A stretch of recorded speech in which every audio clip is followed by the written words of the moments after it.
Down a little bit of a couple of announcements for you. Okay, here we go. Can you turn that music down? Please. Once the music gets turned down, I'll go into my spiel.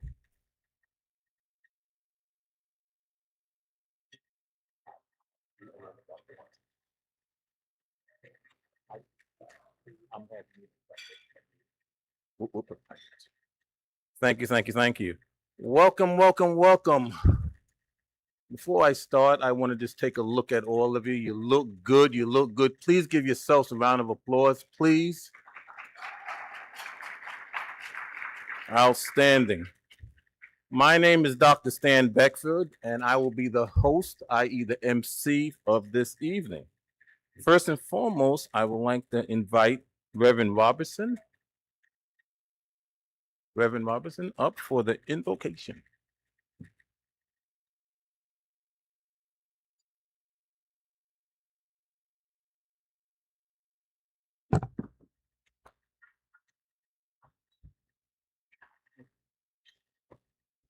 Good evening, everyone.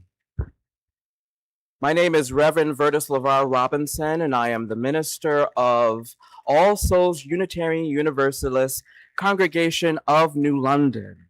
And it's a pleasure to be with all of you this evening. For our invocation, I will invite you to let us all please pray. Holy One, known by many names and beyond every name we can speak, we gather tonight with grateful hearts. We are thankful for being together in fellowship and in purpose. We remember those whose shoulders we rise upon, the ancestors who prayed when freedom seemed impossible, the ancestors who marched when the road was dangerous, the ancestors who organized when the odds were stacked against them, and who believed that justice would one day roll down like waters and justice like an ever-flowing stream. We bless this gathering of the NAACP. We bless every leader, every volunteer, every elder whose wisdom guides us, every young person whose dreams calls us forward, and every person who refuses to give up on the promise of liberty and justice for all. Grant to us the courage to confront injustice without hatred. Grant us the strength to persevere without growing weary, and compassion to see the divine in every living thing. As we share this meal together, bless the hands that prepared it and the hearts that offered it in love and in community. May we be reminded that community nourishes both body and spirit. May our words tonight inspire action, our fellowship strengthen resolve, and our lives bear witness to the truth that love is stronger than fear, hope is stronger than despair, and that justice, though delayed, will never be denied. And in the spirit of our ancestors, in the strength of our community, and in the hope of generations yet to come, may we all say, Amen.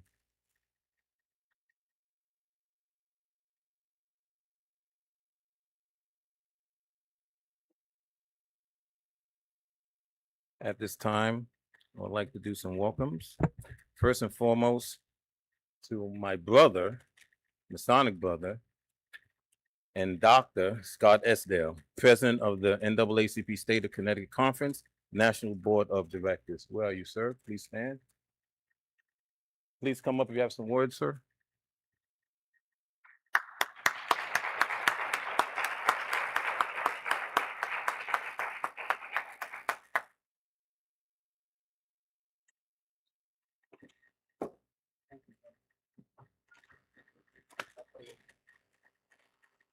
Good evening. Okay, this is an NAACP event, all right? So This is not a funeral or anything like that. So we're here to celebrate the new London NAACP. And whenever we go to gatherings or when we're about to have a march or a protest, historically, our elders have always come together and there's a call and response. Fired up and ready to go. Y'all ready? So I will say fired up and you all say ready to go. Y'all still sleep, right? Come on, let's wake up. All right? So fired up. Fired up. Okay, hold up. Stand up, everybody. New London NAACP. Come on now. This is a civil rights organization, a freedom fighting organization. Fired up. Fired up. Fired up. Thank you so much, and be seated now. There we go. Now we're at a Freedom Fund NAACP event. Let's give a round of applause to our president, Gene Jordan, who's doing a wonderful, wonderful job here.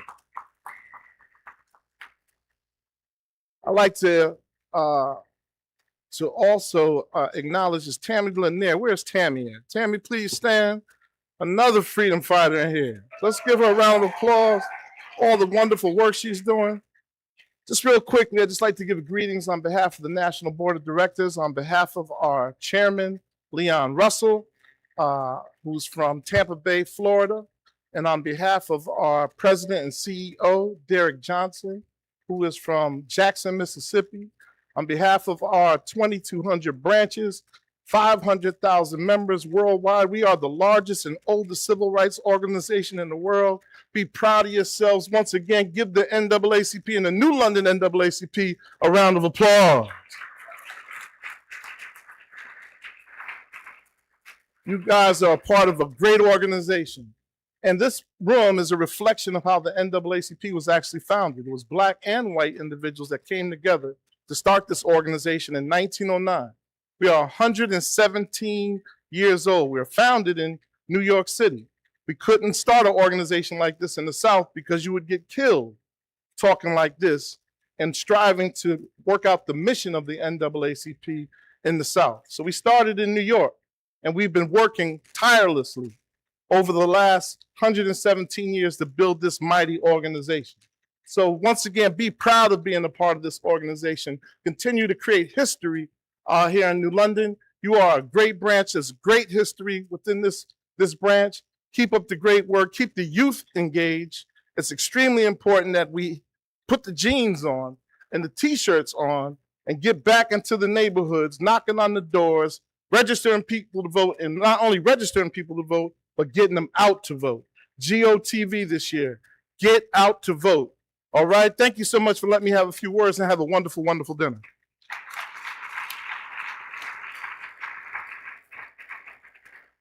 In that same spirit, fired up. Okay. At this time, I would like all local and state representatives to stand up to be recognized, please. All state and local, please stand up.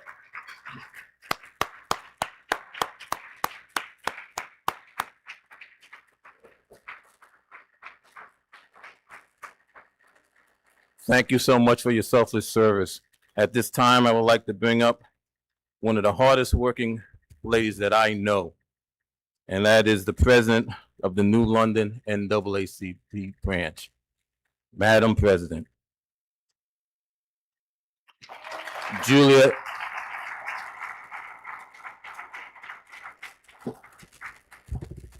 Good evening. I'm going to keep this short and sweet.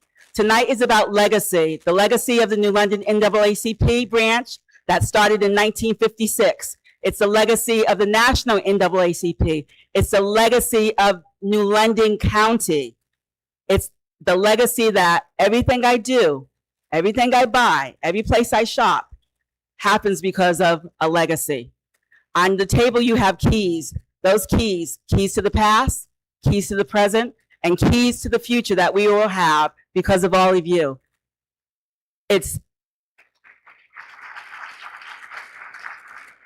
There are many people in this room who are part of this legacy, and I just want to name a few. My good friend Dale Garvin is here.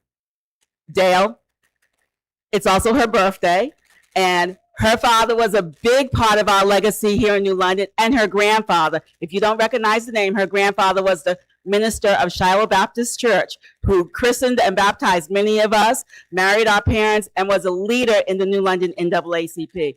Thank you, Dale, for what your family has done. Also, this week, I saw a legacy again in that there were police promotions in New London, and there were legacies there. There was Frank Jarvis's son got a promotion. Frank Jarvis was also one of the first African-American police officers to make detective in the city of New London. And we have Cornelius Rogers, whose family came here in later years, but he's now part of our legacy. Thank you, Cornelius. If you don't know Cornelius, he's also the police officer that saved the person on the bridge. I was in Florida at the time, and I'm watching the TV.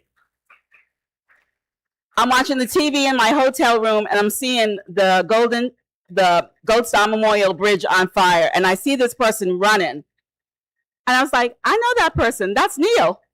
So he's part of our legacy. So there are many people here in this room who are part of the legacy.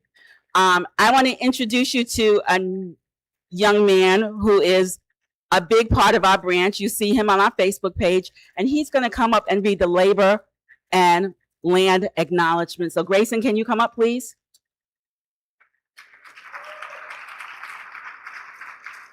And you may recognize him from the video because he also did Sunfest. So this is kind of low for me, so let's have you stand over here. Here's a mic. And I'll hold it for you. Okay. We gathered today in what is now called Uncasville, part of the fortified village that Mohegan Sun Uncas created at Shantok on the west bay of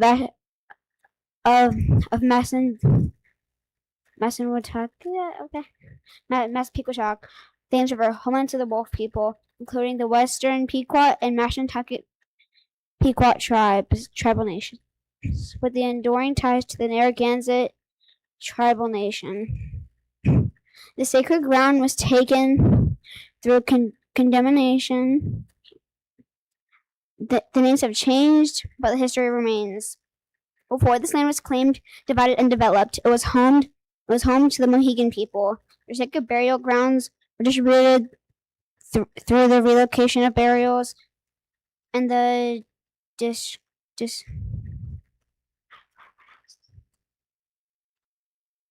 don't know what this is. Very correct. Desecration of memorials, leaving wounds that remain part of the landscape story. We must also acknowledge that Connecticut was a slave-holding colony and state. Enslavement was legal here. Indigenous and African people were forced to do labor in homes, on farms, and shipyards, and in maritime industries that helped build the wealth of this region. The story of this place includes land taken and stolen. Though ownership, boundaries, and place names have changed over time, there's truth embedded in our ground and door. The histories of indigenous peoples and enslaved Africans are not separate stories, but interconnected chapters in the making of our community and this nation. Acknowledgement alone does not repair harm, but telling the full truth about where we stand is the necessary beginning. May this moment invite not only remembrance, but responsibility. I think we're done. Should be done. Grayson, how old are you? Grayson's 9. Thank you.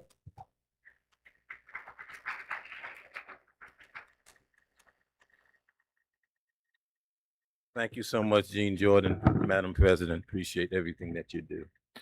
At this time, I would invite Michaela Parker. And I would ask everyone to stand as she leads us into our Black National Anthem.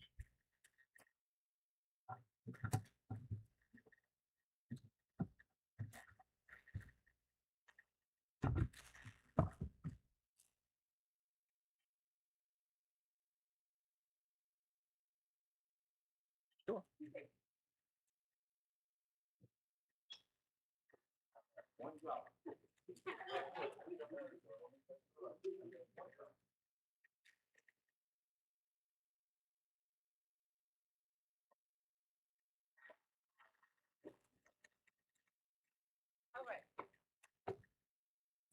We're gonna sing the first verse, and if you guys know it, you can sing along. It's on page 19 in your pamphlet. Okay.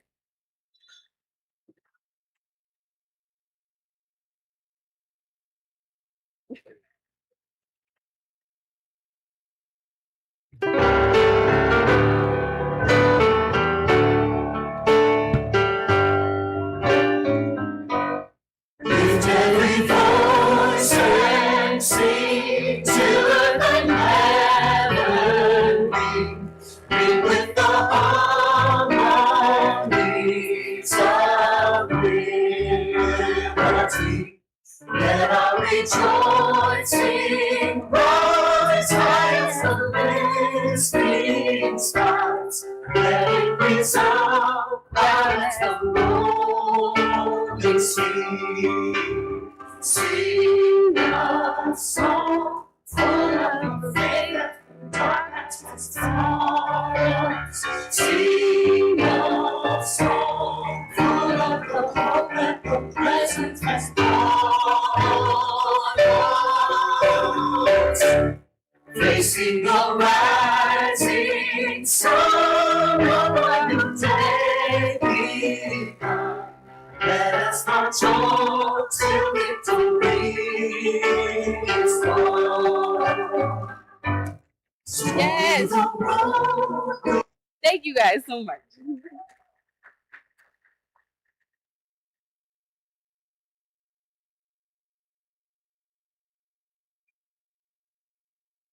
Fired up? All right, let's get ready to go with some dinner. Dinner will be served.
Okay, hello, hello, hello.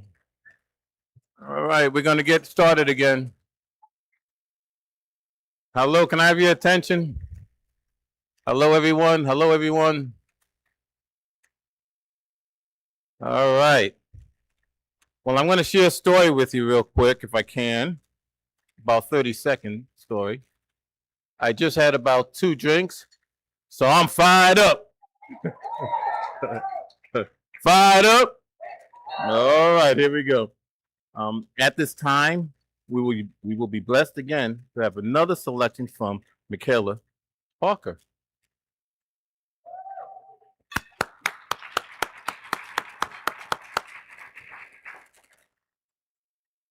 I think I got that one job again coming up.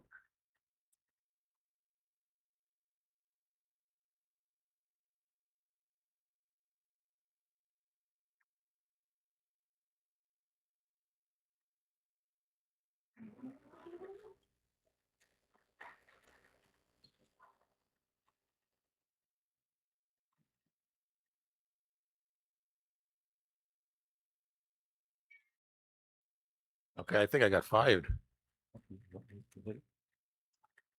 Oh, I think I got fired. I think she's gonna do it.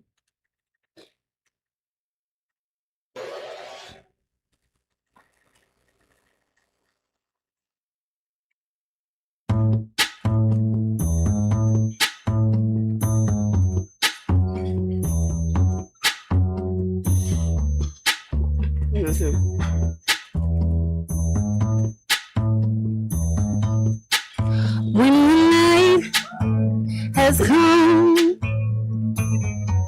and the land is dark and the moon is the only light we'll see.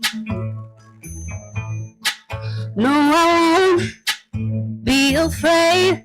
No, I won't be afraid. Just as long as you stand by me. And darling, stand by me. Oh, stand by me. Oh, stand by me. Stand by me. If the sky that we look upon should tumble and fall, and the mountains should crumble to the sea. No, I won't cry. No, I won't cry. Just as long as you stand by me. And darling, stand by me. Oh, stand by me. Oh, stand by me. Stand by me. Thank you.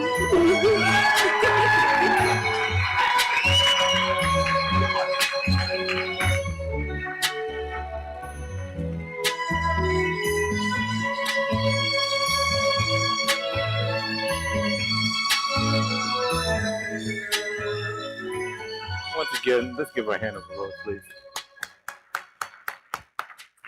All right.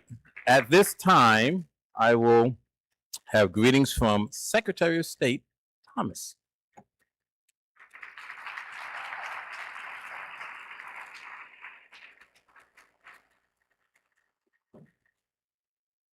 I did not have 2 drinks, so this will be more boring.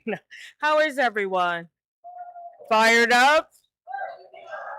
We're gonna need to go this year, y'all. So a lot of people have no idea what the Secretary of the State of Connecticut does. Are you any different?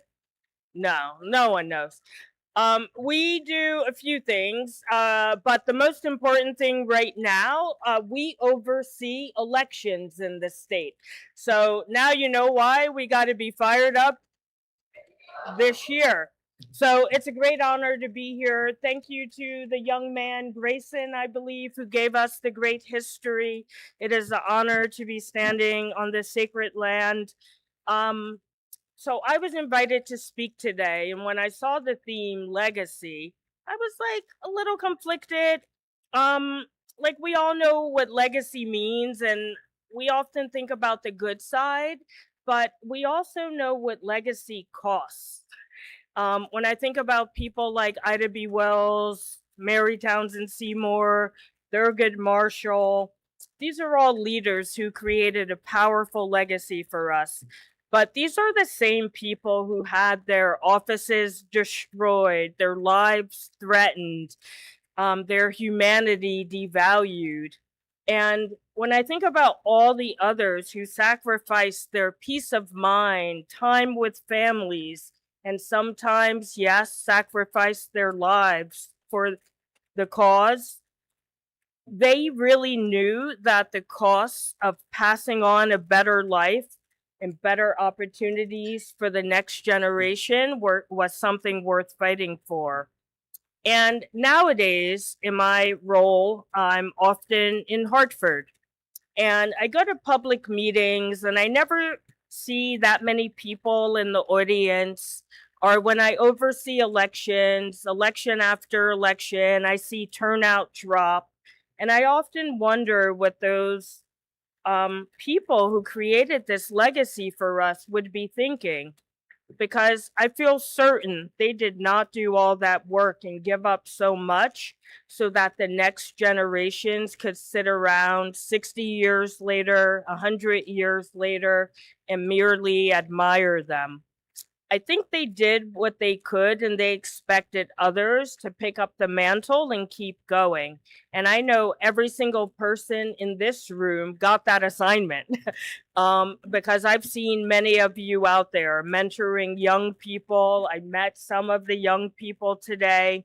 I've seen you out there organizing voter registration drives. I've seen you teaching neighbors how to use their voice. And I think you are creating the legacy for the next generation.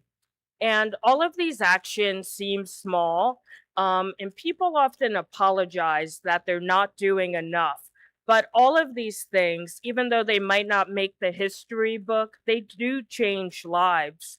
I know in my own life, small actions by teachers, family members, and even strangers all led me here today. And honestly, I never imagined in a million years that I would end up being the first Black person elected Secretary of the State of Connecticut. And thank you. Thank you. And I am proud of that because it shows we have made a lot of progress, and I think it creates a guiding light for others to follow. I won't mention why for an office established in 1639, it took over 380 years for a Black person to be elected to it, but I'll put that aside today. And when people congratulate me on being a first, I'm very grateful. But I also think, what are we doing right now so our children and grandchildren aren't still counting first 20 years from now, 50 years from now, 380 years from now? And I think about that these days because we know this is not an easy time. Every single day, there's another story about voting rights being challenged. We know that equity work is being attacked. And we know what all this is. Sadly, we've seen it before. Different year, different words, same playbook. And that's why we can't stop. And we must be hopeful. We heard earlier in the invocation about not falling into despair, but being hopeful. But hope is also not a strategy. And that's why I do value our office's partnership with the NAACP, also with the Connecticut Sun. I'm going to miss you guys so much. And so many other people here today, because we do have to do more to remind people to vote. We have to make sure people know how government works and where decisions are made. They need to know who to call, what meeting to attend, and what deadline they can't miss, because policy and budgets are not written or passed on election day. decisions about schools, housing, public safety, voting access, and everything else are never made when we cast a ballot. They're shaped by people who keep showing up after the election is over in meetings that a whole lot of people never go to. And if we're not in those rooms, someone else will be. And that's one of the reasons I talk so much about civic education, because when people know how government works, it's harder to fool them or make them give up. It's harder to convince them that their voice doesn't matter. So tonight, I'm not just here to say congratulations, although I would like to congratulate all the awardees. I'm also here to ask all of you to do what you've already been doing. Stay in the work. Keep bringing someone else with you. Teach someone else what you know. Help someone new understand their power. This is how we continue to honor the legacy of those who came before us, by showing that it's still alive in us. So congratulations, New London chapter. Hopefully my Norwalk branch chapter forgives me for being here today. But congratulations on 70 years. And again, to all the awardees, and thanks for listening. Make sure you vote.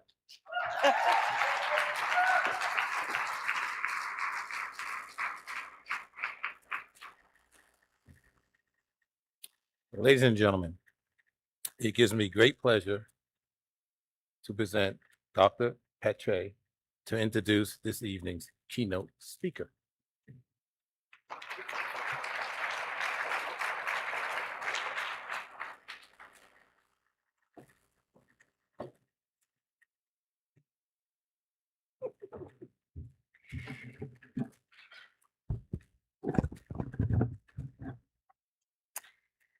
Peace and blessings, everyone. I am Dr. Shakita Thomas Pete, and I am the Assistant Professor of Education and Africana Studies, also known as Black Studies at Connecticut College. Speaking of legacy, yes.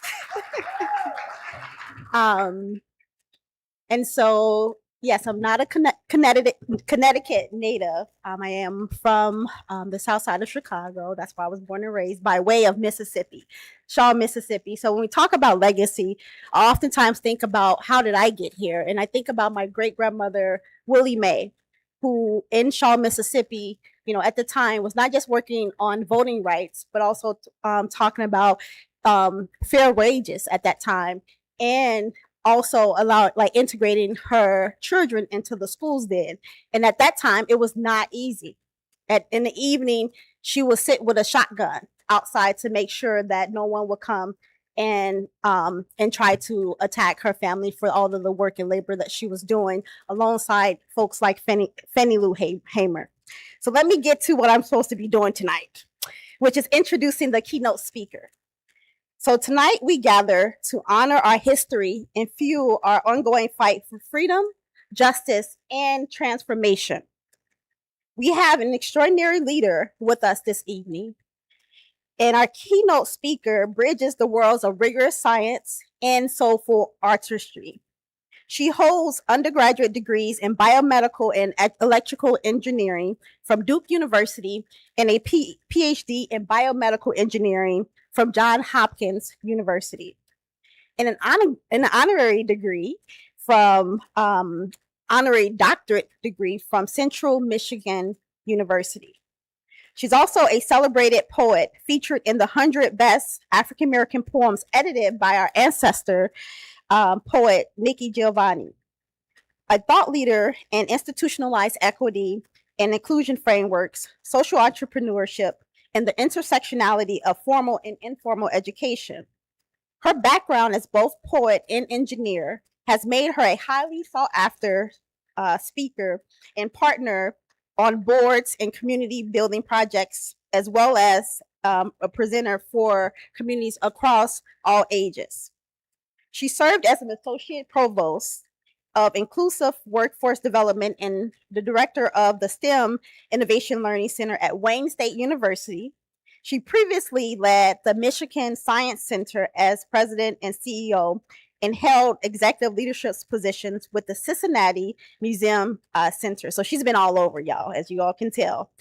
She founded the STEMnista Project, an initiative encouraging middle school girls to pursue STEM careers. Today, she serves as the president and CEO of the International African American Museum, which on tomorrow it will be celebrating its 3rd year.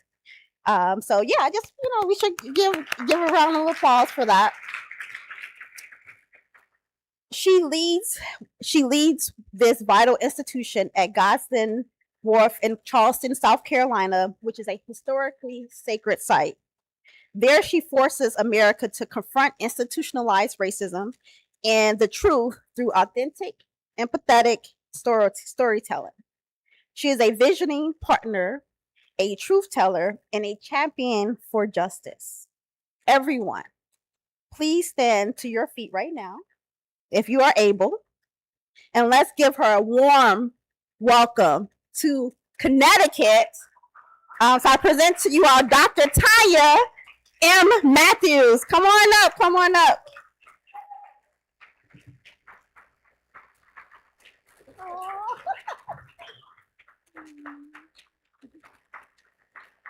It's always helpful when y'all stand in the beginning. You took the pressure off. Now I don't have to worry about it. I can always tell everybody I got to stand in ovation no matter how this goes. From this moment here on, I am very, very excited to be here with you this evening. I want to thank, of course, Madam President for having me. Of course, all of the members of the New London, Connecticut chapter of the NAACP this evening. I also want to thank my shadow host, Sister Tamara Lanier, for marshalling me on this journey. While I won't go into too much detail around it tonight, Sister Tamara and I, of course, are connected because at the end of the day, she trusted me to protect the legacy of her ancestors down at the International African American Museum after swinging hard left, right, and uppercut to Harvard University. Yeah, I thought y'all might know how that went, so I didn't really have to go into detail in that story. But the International African American Museum will be the resting place of Renty and Delia, as well as their 5 compatriots. And as my wonderful introduction said, we're at the International African American Museum, which is located in Charleston, South Carolina, and we hover above the site, the former site of the nation's most prolific transatlantic slave trading port. Historians will estimate that upwards of 40% of all enslaved Africans that came into what is now the United States of America would have come through us. So when they say all roads lead to South Carolina, we mean you. We mean you, all of you. Come on down. We got a genealogy center. Which remains one of the things we are most proud of and folks are most excited about. We are connected to the largest and the smallest genealogy databases in the world. Of course, we have a specialty in African American genealogy because of the challenges of the paperwork because of this period, but rumor has it we're all related. So we do genealogy for everyone. So I encourage you to come down and visit us. As was mentioned, we are going to be 3 years old. This weekend, we are the 2nd largest encyclopedic African American museum in the country, second only to the Smithsonian. So we are excited about that. We have crossed 500,000 visitors, and now I am gunning for 1 million. I hope to see you there. Bring a squad so we can get to those numbers again. As many folks have mentioned, the theme for this evening is legacy. I loved it as the one-word topic because, as was mentioned, half of my brain still sits in poetry. And I was like, oh, we could go far. We could go far with this. And so I've decided to start out by sharing a story. Right, by telling a story. We are indeed here on the lands of the Mashantucket, Pequot, Eastern Pequot, Mohegan, Western Neantic nations, all storytelling peoples. We are celebrating the 70th anniversary of the New London, Connecticut chapter of a centuries-old organization, the NAACP, founded in part by African Americans, a storytelling people who are descendant of a storytelling people. And I am the president and CEO of the International African American Museum, and we consider stories and storytelling as an essential part of our collection. So yes, ma'am, we're gonna start out with a story. I'm gonna tell y'all a story. It's going to be an old story, a folk tale, a West African folk tale. And then we're gonna talk about why that story matters today. Let's say West African village. Let's say it's a village in Liberia. Now it could be a village in Angola. It could be in Sierra Leone. It is World Cup season, so it could be in Cape Verde. I don't know, pick your team. It is an African village. The point is, it's a thriving village. It's got fishers and weavers, rice cultivators and hunters, farmers and cattle rearers, doctors, teachers, storytellers. It is a community. Inside this village, there is a hunter named Ogun. Now, Ogun has a lovely wife, and because she is so lovely, they have many, many children. Okay? Many, many children. One day he gathers his weapons and goes out hunting like he has done every day to make a way for his family. The family sits down to dinner and they notice something strange. They notice that Ogun, their father, the hunter, has not returned home yet. Now, this is a little bit unusual, but not so unusual that there is cause for extraordinary worry. But as the days go by, he still has not returned. And time goes on and on and on, days, weeks, months, and there is no sign of Ogun, the hunter. Now, in the beginning, the children, the family, the village, they talked often of the missing hunter, wondering where he was. But eventually, day by day, bit by bit, a little by a little, they stopped speaking of him less and less until at some point, they weren't speaking of him anymore at all. About 8 months or so after Ogu had gone missing, his wife gave birth to the hunter's last child. Now, when that child was finally old enough to speak, his first words were, "Where is my father?" That single question, that small voice sparked memory and marching orders. So now all of Ogu's sons and daughters came to alert. Oh my goodness. Oh yes, that's right. Where is our father? We must go out and look for our father. And they got up and they went. Now, on this journey searching for their father, they got lost a couple of times along the way. But every time they got lost, at least one of the children was able to get them back on the right path. Eventually, they came to a clearing way deep into the forest and they found their father's scattered bones and his discarded weapons. It was clear that at some point during the hunt, perhaps the hunted had gotten the best of the hunter and the father was indeed killed.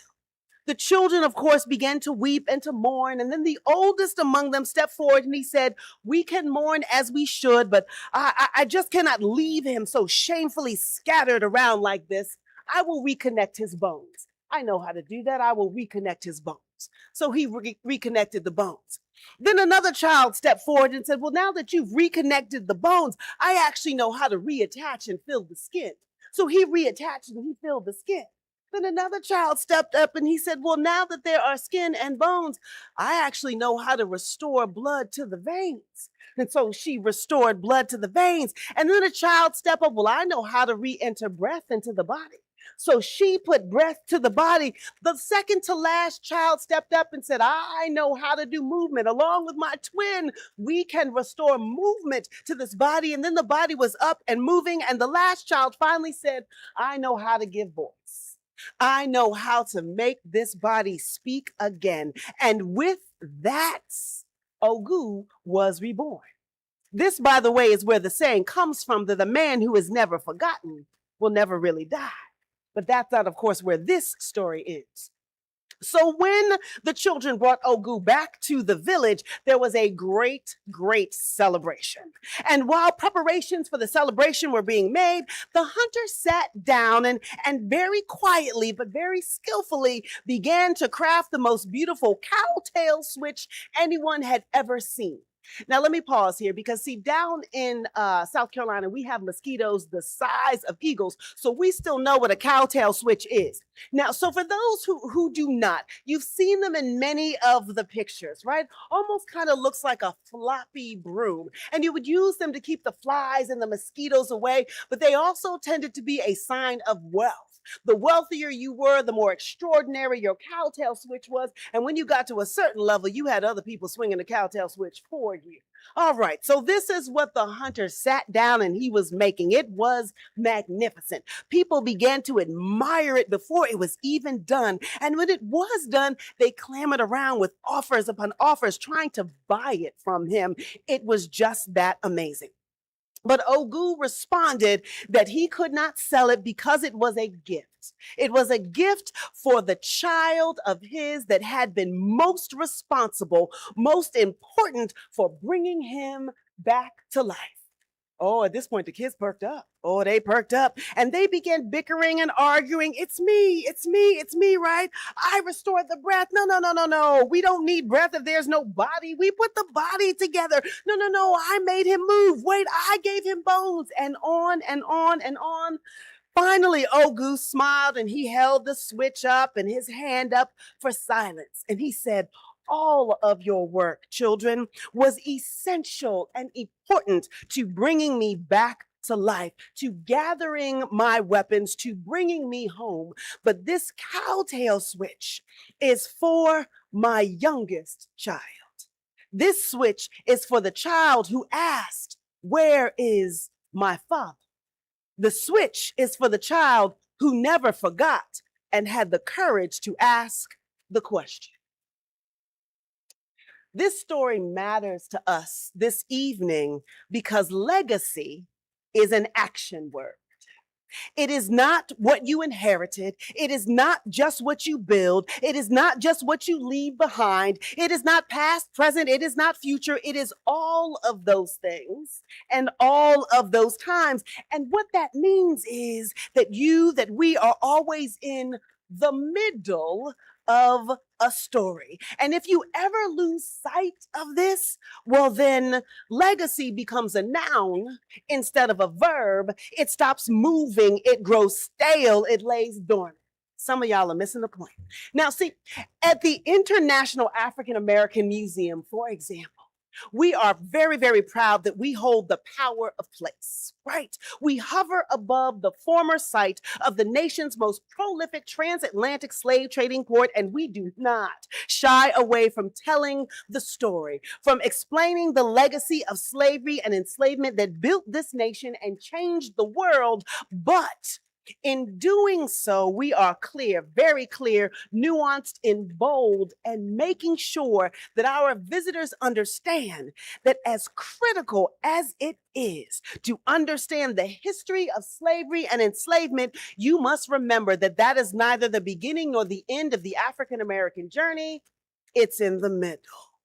Just as this moment, this work right here that we are doing is in the middle. Okay, I'm finally seeing some heads. I'm seeing some heads now. But let me explain for the smart people in the front. Now, what does it mean to be in the middle? It means that in order to know where you are going, you better know where you came from, because it is the only way to figure out what you should be doing right now. One more time. Being in the middle means that in order to know where you are going, you must know where you've come from, because that combined knowledge is the only way to figure out what we should be doing right now. Allow me to rephrase. If you don't know the history of the progression of lawsuits that the NAACP won before carefully laying out to lead to the road of Brown versus Board of Education, putting together the bones won't matter.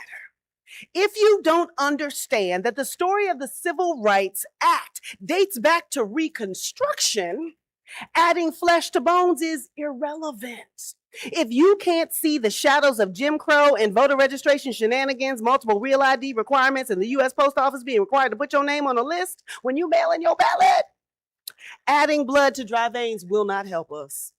If you are stunned by men on horses rounding up immigrants because you have forgotten when men on horses marched Native Americans halfway across the continent, you don't understand movement at all. If cartoon buffoonery and racial slurs make you hesitant to claim watermelon, I said it, make you hesitant to claim watermelon as an icon of Black culture because you didn't read the fine print that said those jokes only began when Black people in the South began cultivating watermelon seeds brought from Africa as a means for economic freedom, what exactly do you plan to give a voice to? This old African folktale matters, wink, wink, nod, nod. Because that question, where is my father, is nothing more than code for reminding us to ask, where do we come from and how did we get here? And then demand an answer at all times. Actually asking the question is the way we begin to understand where it is we are and figure out how it is we are going to go on from here. That is why the status quo must remove history from the history books. That is why the backwards quo must keep all of the people with the stories separated from each other. That is why those who oppose freedom for all want you to be so distracted by the daily news feed that you forget to keep asking, how did we get here? And then you lose your courage to expect an answer. This is why those who stand in the way of justice for anyone other than their own needs us to forget that legacy is an action word. It is not a billboard. It is not a fireworks display. Lord knows it is not a cage match on the front lawn of the nation's capital. It is not a set of pamphlets. It is not about ensuring that the have-nots always have not. It is not selective, biased interpretation of the law. It is not about denying the trauma of my history or the joy of it. Legacy is a 250-year-old work in progress. That is legacy. And the ones who will move us forward are simply the ones who will remember to ask, how exactly did we get here? Something is missing. I did not just pop out of nowhere. I don't have all these rights and privileges just because I'm good looking and good talking. Recent maneuvers to erase or mistell African American history, Native American history, Asian American history, Haitian American history, Mexican American history, Latin American history, American history, all the efforts to misappropriate justice or obfuscate the balance of separation of powers, denial of freedom, all of this rejection of the responsibility of the most basic of human contracts, the most expected and simple of human kindness, the attempts to silence the storytellers and to defund the museums. Sorry. Okay. These are dangerous actions, but every one of these actions can and must have a more powerful and opposite reaction. And that is the work of legacy. That is why legacy is an action word. That is the work of museums like the International African American Museum. That is the work of the New London, Connecticut chapter of the NAACP. That is the work of you and of me. And by the way, if you did you catch the fact that in the story I told about the father and the children's bones, that the kids collected the bones and their daddy's weapons? Well, that's another speech for another time. But I think you can tell where I would have gone with that if I had had time. So, talk amongst yourselves. So as we reflect on our time here today and the work ahead, I ask of you two things. First, become a national member of the International African American Museum. You can go to the website. It's very, very easy. Would love to have you. Tell folks I sent you. Then after you do that, there's a QR code. After you do that, I want you to renew, because I know y'all are already members. I want you to renew your membership with the new London, Connecticut chapter of the NAACP. And after that, I want you to simply remember to ask the question and take up your mantle and get to work on your part of this great legacy. Thank you.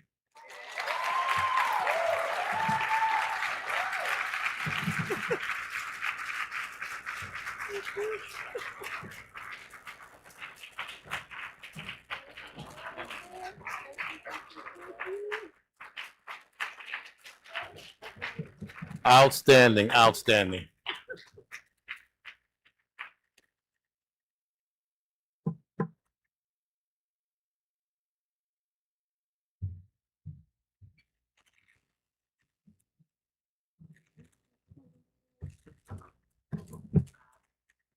Have a little gift. See, I don't need a microphone. I'm a teacher.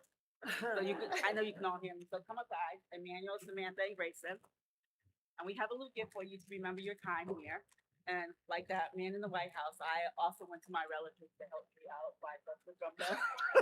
If he can do it, I can do it. So my cousin is a graphic designer. She was born and raised here in Southeastern Connecticut. She has had her designs in many stores, including Target and Michael's, and she has her own website. And she does these minkies. I love minkies. You know what a minky is? They're some of the softest blankets. This was not one of her minky designs. However, this is the design she had for other products called Ancestors. And when I saw the design, I said, Janetta, I don't like the ones you have now. Can I have the Ancestors? So she said, I'll send it to my company and they will make it for themselves. Here's your minky. It's called Ancestors. Oh my goodness.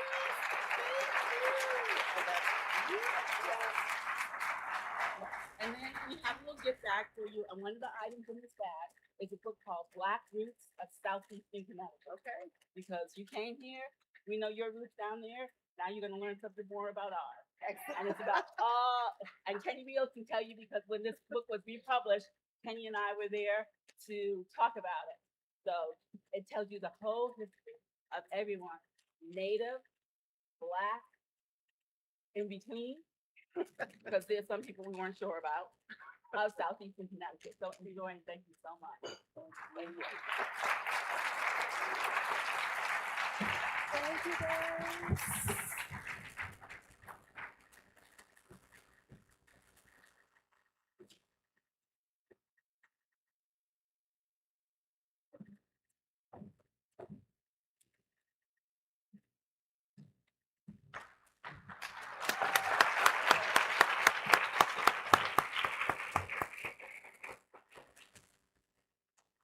Outstanding, outstanding, outstanding. Okay, here we go. This is what we're here for, the presentations of the awards, presentations of the award. The President's Award will be presented by Madam Secretary, the New London Branch NAACP, and Mayor, Town of Groton, Mayor George Parker.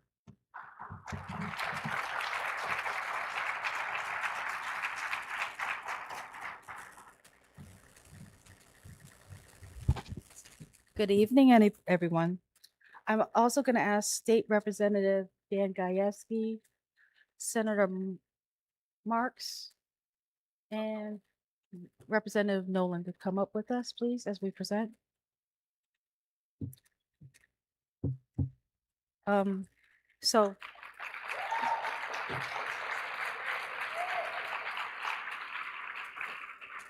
So Senator Murphy sent his regards. He could not be here this evening, but he did send us a message, which will be posted online at Facebook and Instagram later this evening.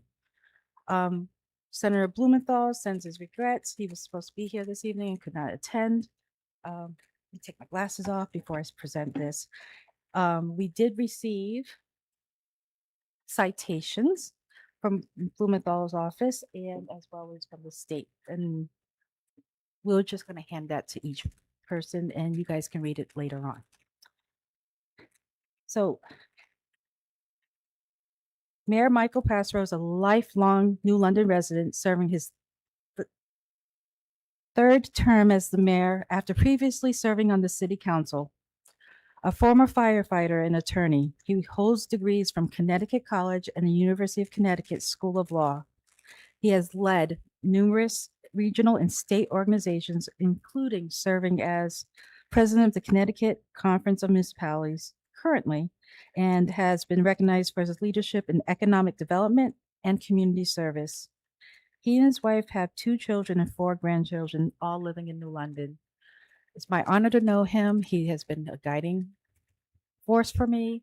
I know I can count on him. We're at a lot of events together on both sides of the bridge.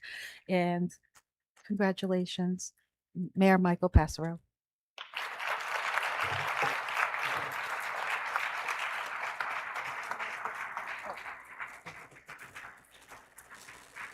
I did a short version. The full version's in your pamphlets this evening, so you guys can also read those later on.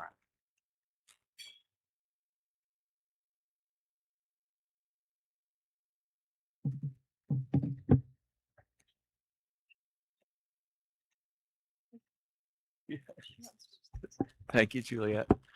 Oh, well, this is truly humbling.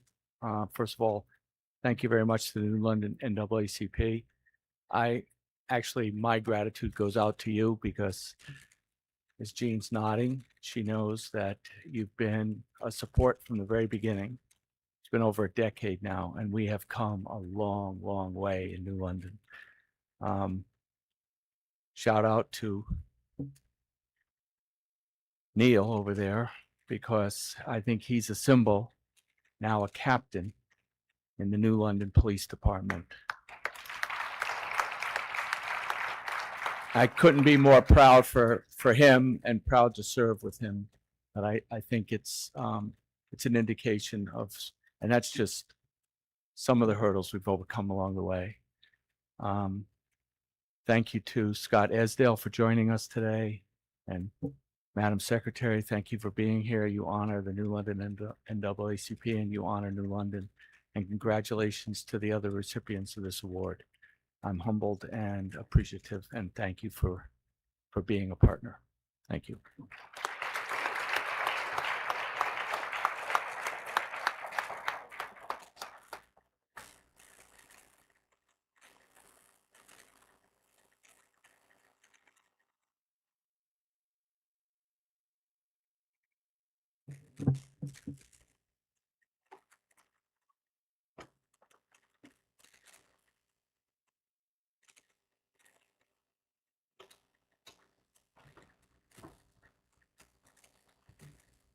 Fired up.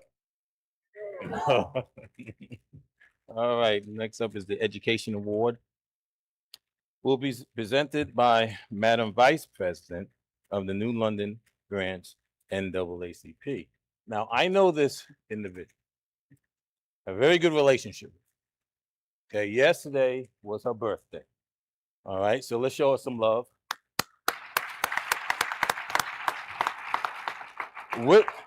With that said, this is my right hand, my true love. Without her, there's no me. And we walk together. This is my wife, Tonya Becker.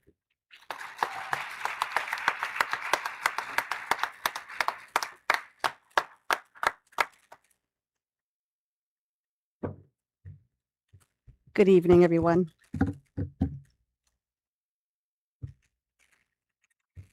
I have the honor of presenting one of the education awards this evening. The first education award is being presented to James Childs.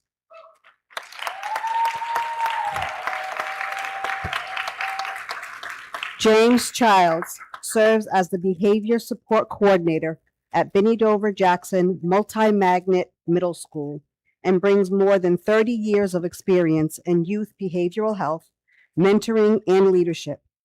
His lifelong commitment to guiding young people has helped countless students grow both academically and personally. In addition to his impactful work in education, James has built an outstanding coaching career spanning over 3 decades. From high school to collegiate levels, including 15 years as head men's basketball coach at UConn Avery Point, he has mentored and developed student athletes on and off the court. His work has also reached the professional level, training athletes from around the world. A respected member of organizations like the National Association of Basketball Coaches and USA Basketball, James continues to inspire through leadership, service, and dedication to excellence. Please help me in honoring, celebrating, and welcoming James Childs.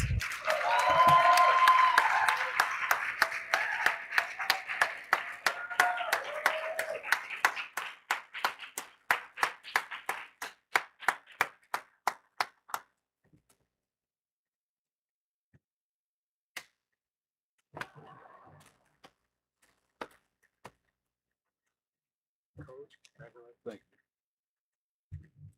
I've stood at podiums like this for years, thanks to that man right there, Roger Bidwell. I looked around this room, and I think I know someone at every table. How you doing, Ray? Real quick speech. I just got back from a wedding in Trinidad.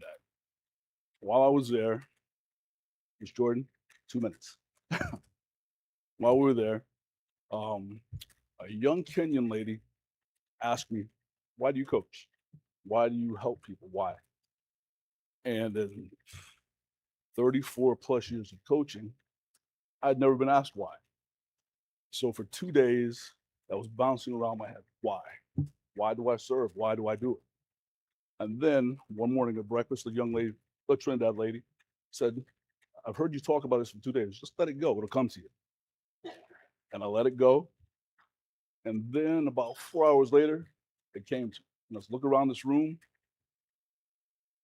It looks like the breakfast in Trinidad. And it hit me. 17 years ago, my youngest daughter was just born. I have 4 kids. I'm from North Carolina. We went home to visit my grandmother. One more minute, Ms. Jordan.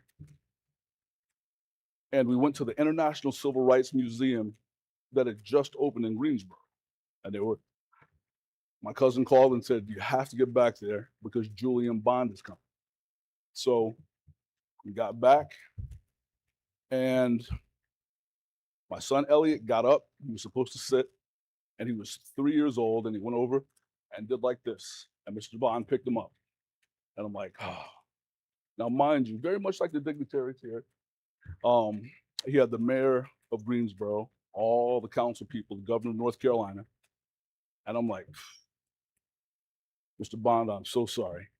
My other son, Evan, who can't be here, he's in South Carolina, reached up and starts trying to take Mr. Bond's lapel pins. And I'm like, so I take Elliot and all of his assistants like, Mr. Bond, we have to go, we have other things. Mr. Bond said, I don't get to talk to people anymore. He said, kids listen with their hearts, listen with their minds. So let me have at least 20 minutes. And he said, sir, can I talk to your kids for 20 minutes? So my oldest 3, my 2 boys, I kept having to pull them off of Mr. Bond's lap. And he sat and he told us story after story after story of his sacrifice, of himself how he was jailed, how he had been treated when all he did was go fight for people. And the message that he gave my kids was have a belief and fight for your belief and don't let anyone change that belief. He gave my daughter some messages, my son. And that, for me, that was a defining moment. That was a moment where I thought I did a lot, but I've never gone to jail for someone else. I've never put myself in harm's way for someone else. So I took that picture, and every job I've had, it's been on my screen, my computer screen. And whenever I think I'm doing all right, I've opened up that tab, and he's been the person that you talk about legacy, Mr. Bond. And I hope everyone knows who Mr. Bond is. Mr. Bond he's been my measuring stick, and he's been the person who really 17 years ago really pushed me to give and continue to give.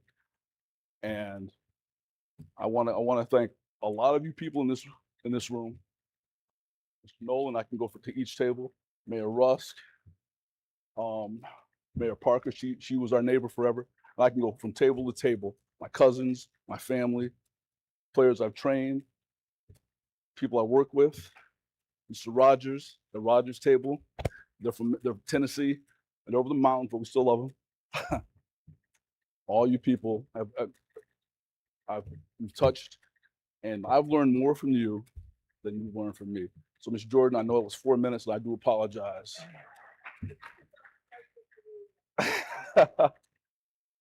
But I want to thank everyone for giving this award.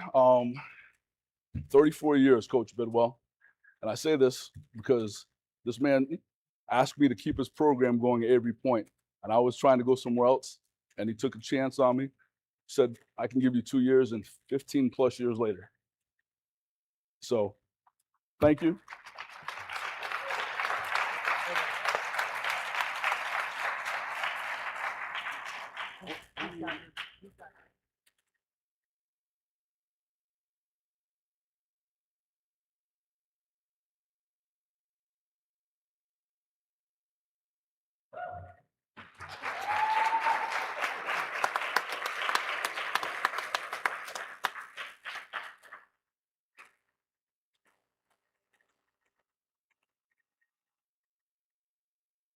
I will tell you, those drinks are hitting me now. The second educational award will be presented by Sister Tammy.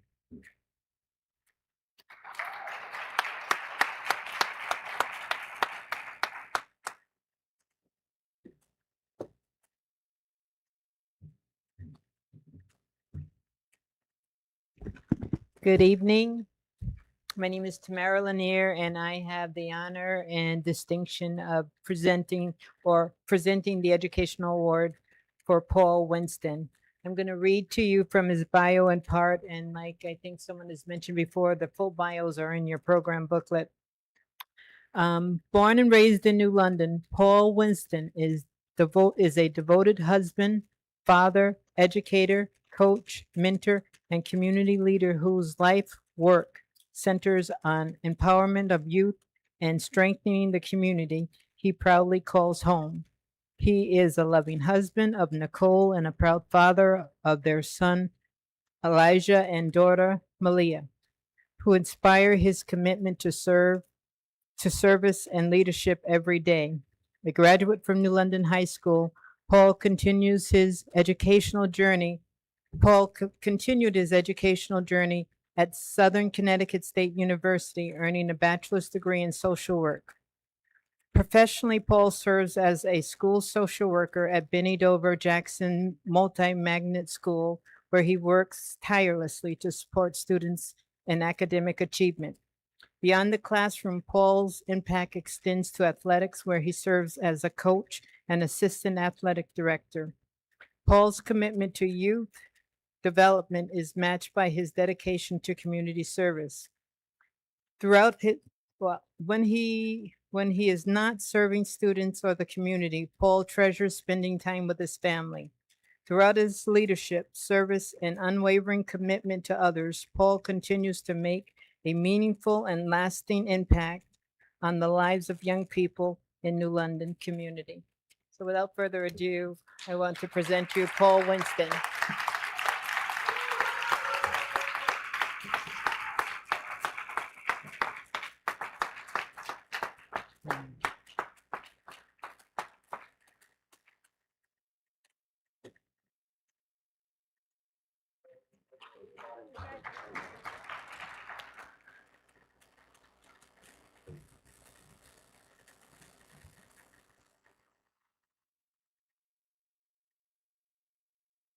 Good evening, everyone.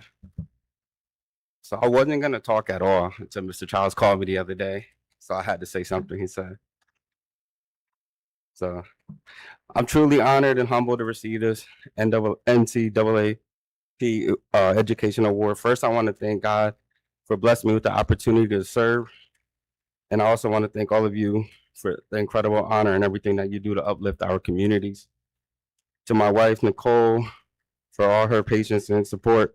To my children, thank you for being my daily motivation and reminding me why this work matters. To my family and friends, thank you for always believing me and encouraging me to keep going. I'd also like to thank my coworkers and administrators. The work we do is never done alone.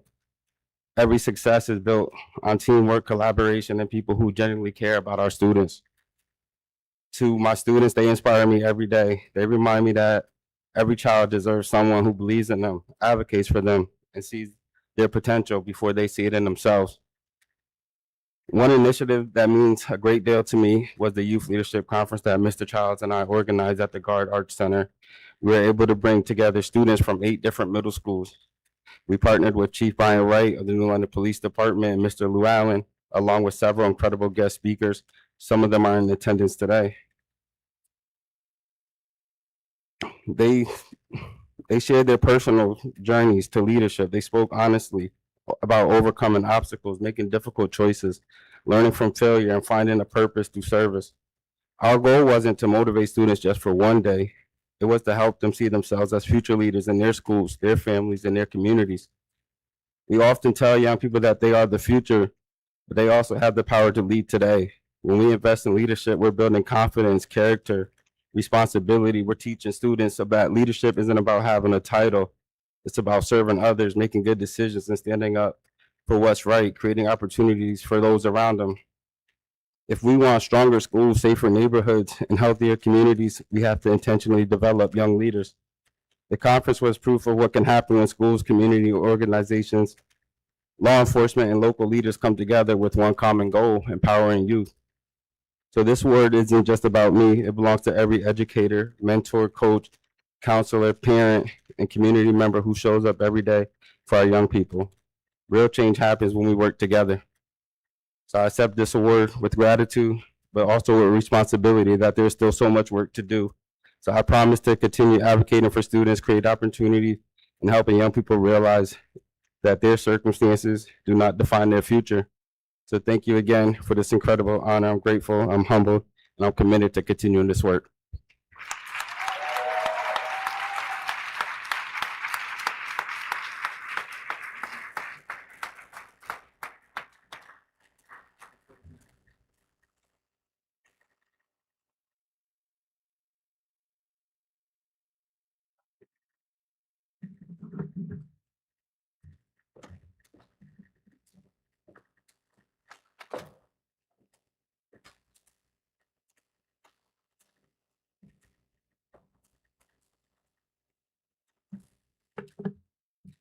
You know, I just love the opportunity when the awardees get done to take my time and just walk up here.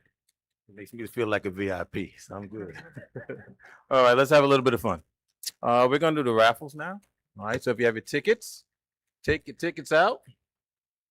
Okay, I think the grand prize is about 10,000. Never mind.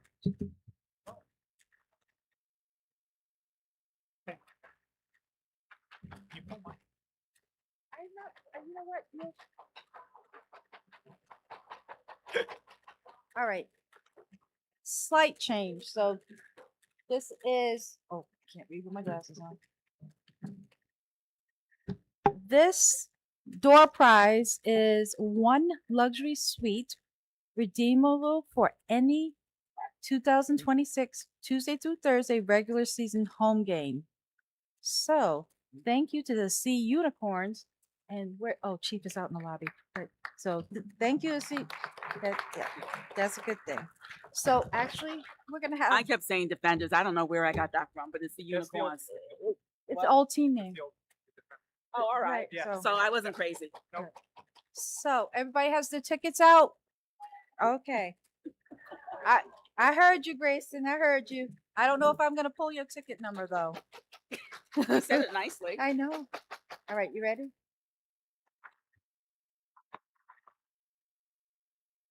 Okay. Don't blame me. Ready, guys? 001465. 001465. Oh, that's great. All right. Woohoo! You spoke it into existence. Yeah, you do. Okay. You saw me. I just reached in. I did not look. It's not filled up with only him. Yeah, you won it.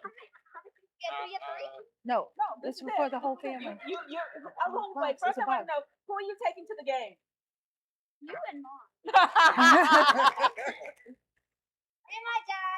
Yeah. Do we not have him well trained? All right, thank you guys. Part 2, I'm going to reiterate about the membership. If you donated for the youth group, please indicate that on the thing. You can still mark it as a youth group. And new members and renewing members, please fill out that QR code. And if you want paper instead, I have it out in the lobby. Thank you.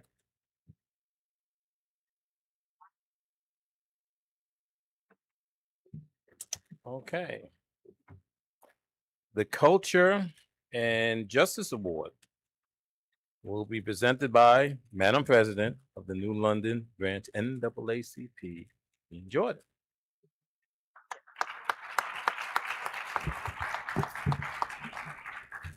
Marvin Espy. We've had many artists in New London because, as you know, at one point, New London was really culturally an artist town. We've had 2 very famous artists from New London, Paul Goodnight and Barclay Hendricks. Now, here's the thing about New London. If you were to ask people about artists from New London, a good majority of people my age, younger, might be able to tell you about Paul Goodnight, who does not live in New London, has not lived in New London since the 60s, but they know Paul Goodnight. However, there was another man who did live in New London, Barclay Hendricks, who if you ask people, they don't know him. And that makes me sad. And the reason why they don't know him is because he wasn't as engaged in the community as he could have been. And I think it was possibly due to the time and the relationship with Connecticut College that took place back then. And things have changed now. However, when Marvin Espy came to town, this man engaged. He engaged right away. I mean, we have a beautiful mural telling the history of our city, thanks to Marvin Espy. He has done things in his gallery with men and boys, something that hasn't been done, something that's needed. But I'm not going to read his bio. I want to tell you about a conversation we had in March. Marvin was speaking at Lyman Allen, and I was there for a little bit because I wasn't feeling well, but I wanted to come and let him know we support him because we were one of the people who, you know, was supporting the program. And we had a conversation, and he was feeling such a way, and I had been feeling such a way. And we talked about how much is too much to say. And I said, this is 2026. You say your truth. Don't worry about what anyone else thinks. We're beyond that right now. I mean, if you feel a certain way, you let it loose. I said, my mother's coming out of my mouth someday. So I get it. You just let it loose. You just say what you need to say, because if someone has an issue, it's their problem, not yours. So you just do what you need to do and show it. He's done that. We are so proud to have this man in our community, Marvin Espy.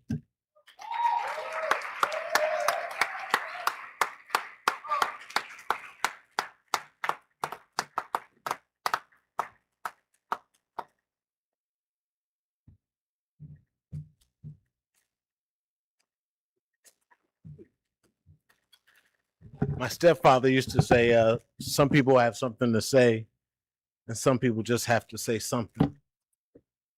I just have to say something. I've never lived in a place that has embraced me as much as this New London community.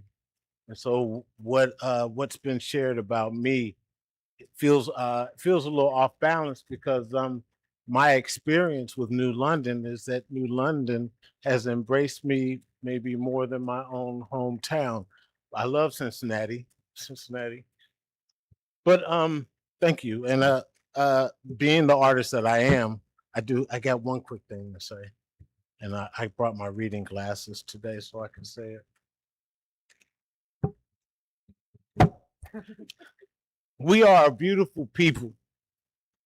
We are, in fact, a beautiful people. A beautiful people are we. We are beautiful people indeed. And I don't just mean my chocolatey brown complexion, but that sister's high cheeks and that crown that catches brown reflections in autumn's heat. We are beautiful people. And not just that ebony brown man over there whose wide nose, tight jaw, and long black top toes. Not simply her long black, blue-black Nubian limbs, not just his blackened calves emerging from tan-colored Timbs. Not simply in your swagger and the way you move across town, but the way you enter a room, the way you change the mood, the spirit, the sound. With you, it's on and popping. And when your frat brothers meet, 55, 65, 75 years old and still stomping, with you, it's an embrace, a hug, pounding palms slapped together. I seen you at the cookout. Was that you with a girl named Heather? Oh, never mind. You fill the space like a domino punctuation. I'm Trump tight and you got all the aces. Not just in your movement, not just the way you sway in your walk, but in your cadence, in your voice. And how we end on the one and how we hit on the one and the three, and not just your fast clap and your auntie's triumphant tambourine, but in your mama's voice from across the street and your granddaddy's moan. Hey, pretty mama. Got granny still saying, boy, please. We are a brilliant people in every sense. A brilliant people, brilliant, I am convinced. Not simply Langston, Baldwin, Chisholm, Davis, Dion, Ella, Whitney, Stevie, MJ, and the purple one. Heck, I could have been Obama's first son. We are a brilliant people, brilliant inventors, novelists, filmmakers, storytellers, now day traders, innovators, content creators, and way makers. We are a brilliant people to see, a brilliant people indeed. We are a brave people. We are a brave people indeed. While slavery is in our history, our mere presence is our legacy. Guardians of sacred scripture buried in Ethiopian liturgy, keepers of sacred memory, holy stories held dear to thee. You are a warrior, living out righteous passages, not for conquest, not of colonization, not the savages they claim, but sacred, like the middle passages. You know, middle passages like Psalm, Proverb, the book of Daniel, 23rd tables before my foes. He sees my twos and my froze through the furnace, and you still can't smell my smoke. Beautiful indeed, we are a beautiful people. More brilliant than you believe. We are a brave people whose bravery is still to be seen. It's who you are. It's in our stars, but only realize when we return to our start.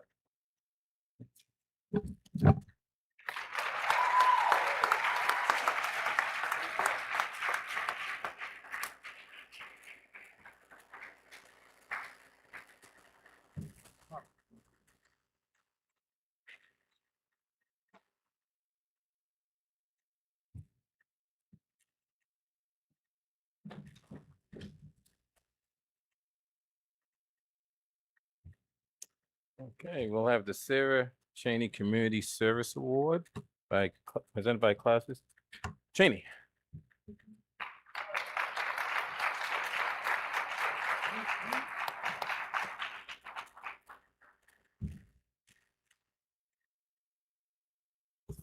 All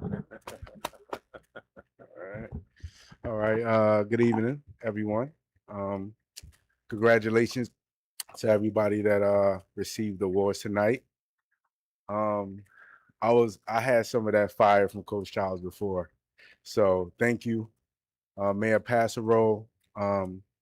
He was friends with my grandmother, I believe, because when I would come home and he was there visiting, he didn't leave crying. So my grandmother was rough, and she was a big part of the community. I'm thankful to be here to present the award to Shamar, right? Shamir, I'm sorry, Holmes, congratulations. Congratulations to Paul, that's my guy right there. So I want to say thank you to my grandmother. She was big in the community. Once again, she helped me be better in the community with teaching the kids and helping kids get better with just their self-esteem and their confidence.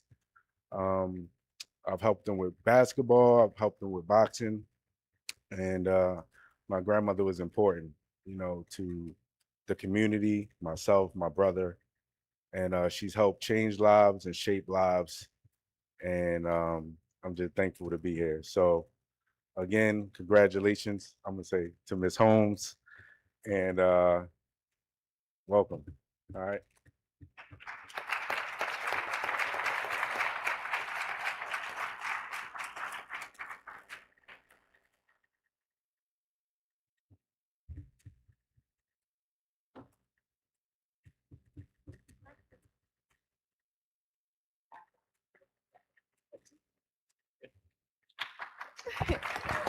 Thank you so much. Good evening, everyone. Shamare Holmes, representing the Connecticut Sun as the Director of Community Relations. And it has been a pleasure to serve the New London community. This is coming from a Bridgeport girl, and I know y'all don't play about New London, but like Mr. Espy said, the welcoming that I received from the NAACP, it's just been phenomenal. So shout out to Miss Jean and Miss Juliet for always being down to show up to events. Whether it's something for Juneteenth or whether it's for our community council, they have shown up, which makes it easier for me to show up for them as well. I still owe my dues, but I'll pay that. I got you, girl. But I definitely want to give a thanks to Morgan Tuck, the youngest Black general manager in the WNBA. She is here today, and I honestly have to really thank her because it is because of her that I am here in this role. She took a chance on me when I was in a career change, and it has been nothing but short of amazing. And it's a blessing to be able to serve the New London community, but also to serve under her. And speaking of legacy, the Connecticut Sun, we really, really would love to see you all as we are embarking upon our sunset season. So please, if you can, we have Tank, one of our senior executives here, who told me to please plug the August 13th Unity game, since we are here tonight on one accord, welcoming people, honoring people, and to honestly just come together to serve the New London community and the New London County. And last but not least, I can't not mention the honorable, the late Sara Chaney, who was not to be played with. I did my research on her. I said, the bank. Hold on now. It's so many things that she accomplished, and she was relentless. She had a fire in her. And I just wish I would have gotten the opportunity to meet her. But I think God knew better than to put us together in a room, because we would not be okay. We would really do some damage together, but in a good way. That John Lewis good trouble. So I appreciate you all. I appreciate the acknowledgement, and I challenge you. I put it in my bio because that's something that I live by, and I would think that Miss Chaney lived by this as well. Let us not grow weary in doing well, for if we faint not, we will reap the harvest. And I think this is her harvest here tonight. So thank you. I appreciate you, and let's continue to do the work.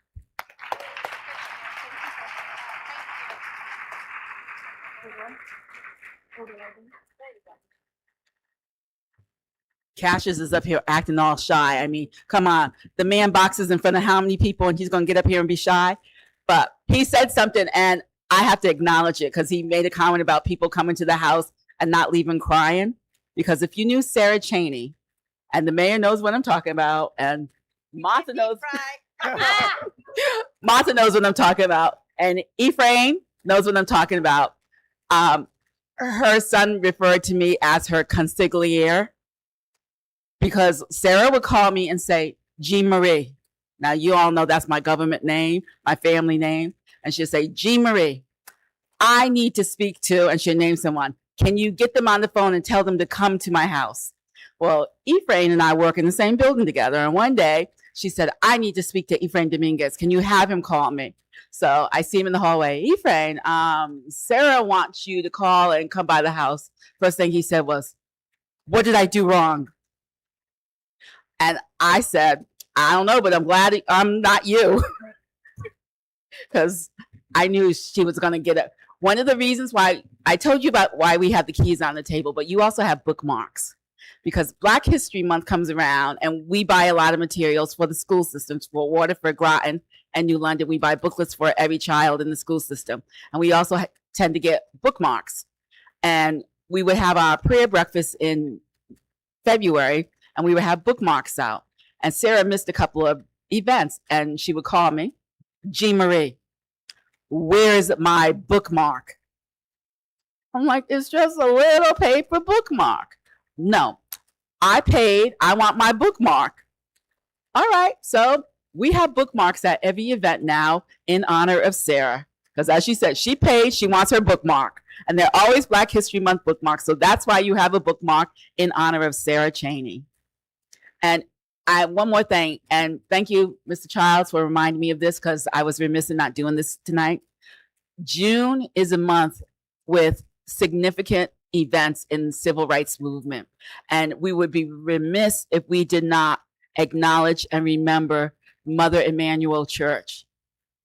That was a big turning point for us a few years ago in the movement because we looked at domestic terrorism against us. Because when it happens to other people, it's mental illness. And it's always mental illness. But it's domestic terrorism when it happens to someone else. But it's domestic terrorism no matter what.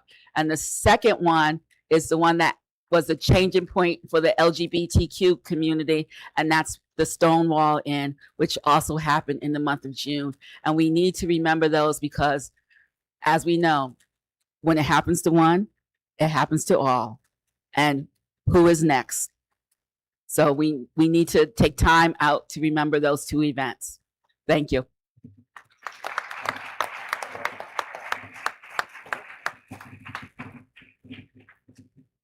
Fired up.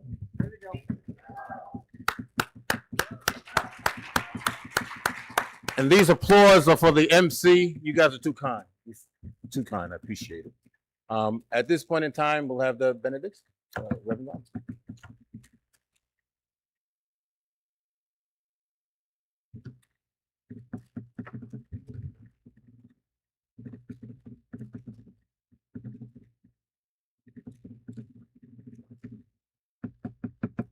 I was looking forward to a change was gonna come. Where's that going? Okay, okay, in mind.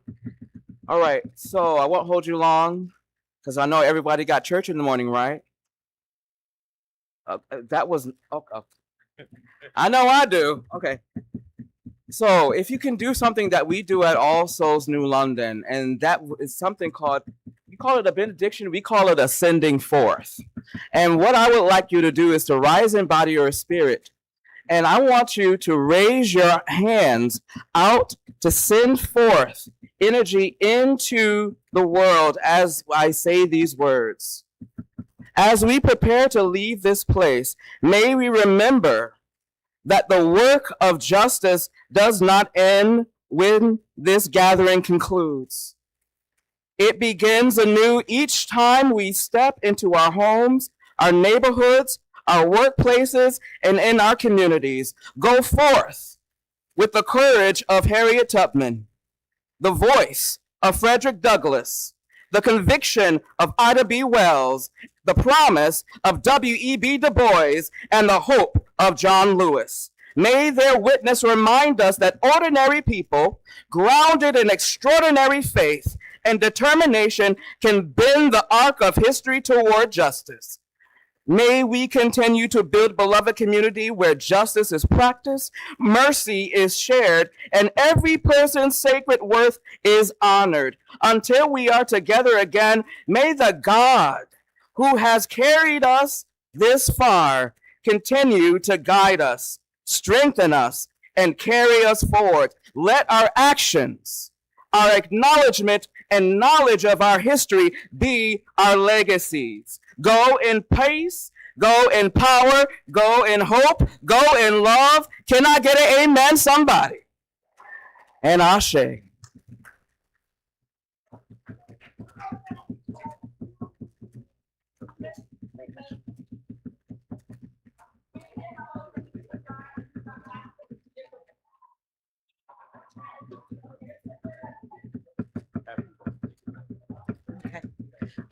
Excuse me for one moment. When we talk about people being in the middle and their legacy, we have a young man here that just he's graduated from Grosso Tech.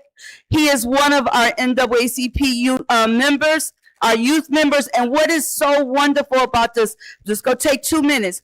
This young man is out there for Juneteenth. He is out there for Kwanzaa.